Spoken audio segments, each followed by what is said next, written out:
നമസ്കാരം. ഞാൻ സംഗീത് ചാക്യാർ. ഇപ്പോൾ കടവല്ലൂർ ക്ഷേത്രത്തിൻ്റെ മുമ്പിലാണ് നമ്മൾ നിൽക്കുന്നത്. പ്രധാനമായിട്ടും ഈ ക്ഷേത്രത്തിൽ അങ്കുലിയാങ്കം കൂത്ത് 12 ദിവസവും ചിങ്ങമാസത്തിൽ, അതുപോലെ മേടമാസത്തിൽ 7 ദിവസം പ്രബന്ധം, അതായത് പ്രബന്ധക്കൂത്ത് എന്ന് പറഞ്ഞാൽ പുതിയതായിട്ട് ചാക്യാർ കൂത്ത് അങ്ങനെ നടന്നു വരുന്നു. അപ്പോൾ ഈ അങ്കുലിയാങ്കം കൂത്ത് എന്ന് പറയുന്നത് പരിപൂർണമായിട്ടും ഒരു ക്ഷേത്ര കലാരൂപമാണ്. 75 വർഷങ്ങൾക്ക് മുമ്പ് 1949 സെപ്റ്റംബർ 21 ഈ ക്ഷേത്ര മതിൽക്കെട്ടിൽ നിന്നും കൂത്തും കൂടിയാട്ടം എന്നീ കലാരൂപങ്ങൾ പുറത്തു വന്നത്. എന്നിരുന്നാൽ പോലും ഈ അങ്കുലിയാങ്കം കൂത്ത് ഇന്നും ക്ഷേത്രത്തിൻ്റെ മതിൽക്കെട്ടിൽ, കൂത്തമ്പലങ്ങളിൽ അല്ലെങ്കിൽ വലിയമ്പലങ്ങളിൽ മാത്രം നടന്നു വരുന്നൊരു കലാരൂപമാണ്.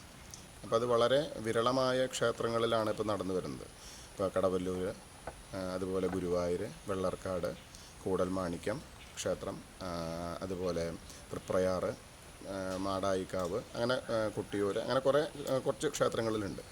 ഇതൊക്കെ നടക്കുന്നുണ്ട് എങ്കിലും മറ്റ് നേരിയ തോതിൽ ഇതിനിപ്പോൾ ചാക്യാർ, നമ്പ്യാർ, നങ്ങ്യാർ സമുദായക്കാർ മാത്രമാണ് ക്ഷേത്രത്തിൻ്റെ ഉള്ളിൽ നടത്തി വരുന്നത്. മാത്രമല്ല ഈ അങ്കുലിയാങ്കത്തിൽ വളരെ ബൃഹത്തായിട്ടുള്ളൊരു കഥാവിവരണമാണ് അങ്കുലിയാങ്കത്തിലുള്ളത്. 526 ശ്ലോകങ്ങളോളം അങ്ങനെയുള്ള പദ്യങ്ങളൊക്കെ ചമച്ച് അങ്ങനെയാണ് ഇതിൻ്റെ ഒരു അവതരണ രീതി മുന്നോട്ട് പോകുന്നത്.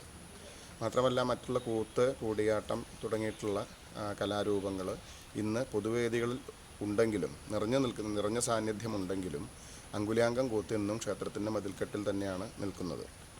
ഇതൊരു പക്ഷേ വളരെ ബൃഹത്തായിട്ടുള്ള ഒരു കഥാവിവരണം ആയതുകൊണ്ടായിരിക്കാം സർക്കാർ ഇതിൻ്റെ പുരോഗമനത്തിനും ഈ അങ്കുലിയാങ്കത്തിൻ്റെ പ്രചാരണത്തിനും വേണ്ടി പറ്റാവുന്ന കുറച്ചും കൂടി ഇന്ന് കിട്ടുന്ന പ്രതിഫലം സാധാരണ രീതിയിലുള്ള ഒരു പ്രതിഫലത്തേക്കാൾ വളരെ കുറവാണ്. അപ്പോൾ സർക്കാർ ആ തരത്തിൽ ഇങ്ങനെയുള്ള ക്ഷേത്രകലകളെ പ്രോത്സാഹിപ്പിക്കുകയാണെങ്കിൽ അത് ഞങ്ങളെപ്പോലുള്ള കലാകാരന്മാർക്ക് വലിയൊരു ആശ്വാസമായിരിക്കും.